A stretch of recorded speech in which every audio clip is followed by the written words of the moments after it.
Lep pozdrav, moje ime je Miran Peterman, sem energijski ekspert za zdravljenje partnerstva. Danes bom odgovoril na vprašanje, kaj storiti, ko moj partner ne podpira moje osebne rasti. Večkrat dobim vprašanje, začela sem se ukvarjati z osebno rastjo, začela sem delati na sebi, obiskovati delavnice, pa moj partner tega ne podpira. Moj partner pač pravi, da je to izguba časa, izguba denarja, da je vse skupaj nesmiselno. Kaj naj storim? To pomeni, prvo se moramo vprašati, kaj je namen osebne rasti, kaj je namen osebne transformacije.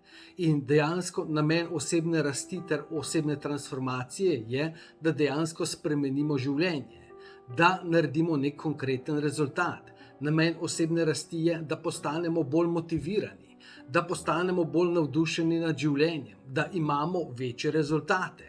In če pogledamo, kot to, in če pogledamo iz stališča partnerja, seveda pač včasih tudi to nekaj stane, včasih gre nekaj časa, ampak dejansko, če imate rezultate, če stvari delate pravilno, potem ni nobenega razloga, vsaj jaz ga ne vidim in po mojih izkušnjah z nešteto strankami, dejansko se moški nehajo pritoževati, ko dejansko vidijo nek rezultat. Ker poglejte, če vaša partnerka nenadoma, korak za korakom, postane bolj navdušena, če je vsak dan bolj vesela, če je motivirana, če vas zna spodbujati, če še v službi potem dobi povišico, zasluži več denarja, je bolj privlačna, atraktivna.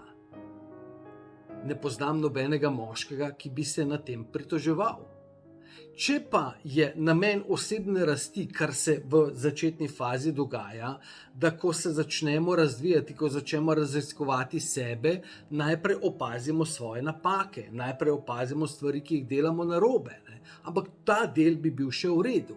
Ampak potem zatakne se v tem, da potem začnemo opazovati in opaziti napake, ki jih delajo ljudje okrog nas. Še posebej napake, ki jih dela naš partner. In če začnemo te napake potem kritizirati, če začnemo te napake ves čas napadati, sitnariti in nergati okrog tega, potem je pa popolnoma razumljivo, da partner tega ni najbolj vesel, se s tem ne strinja in ne more podpirati. To pomeni, namen osebne rasti je, da naše življenje postane lepše, da naše življenje postane čudovito, da mi postanemo motivirani, da mi postanemo navdušeni, da imamo večje rezultate. Ker če se to ne dogaja, potem nekaj delamo narobe. Ali imamo napačne korake, ali dobivamo napačno znanje, karkoli od tega je.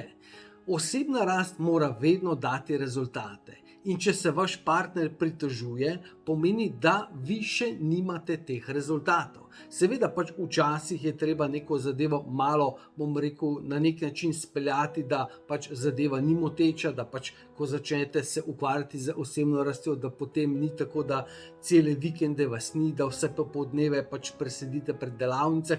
Zadeva mora, sovpadati z nekim normalnim, naravnim, realnim življenjem. In če vse to imate, potem ni nobenega razloga, da bi se partner karkoli pritoževal nad vašo osebno rastjo. Partner mora postati navdušen nad vami, ker ste bolj privlačna, bolj atraktivna, bolj vesela, bolj navdušena in vse skupaj. Tako da upam, da vam je to pomagalo, da ste dobili odgovor. Za več in za bolj podrobnosti me kontaktirajte, poglejte si kakšno mojo delavnico, video na YouTube in preberite kakšen blog. Ostanite čudoviti, želim vam en čudovit dan in se vidimo v naslednjem videu.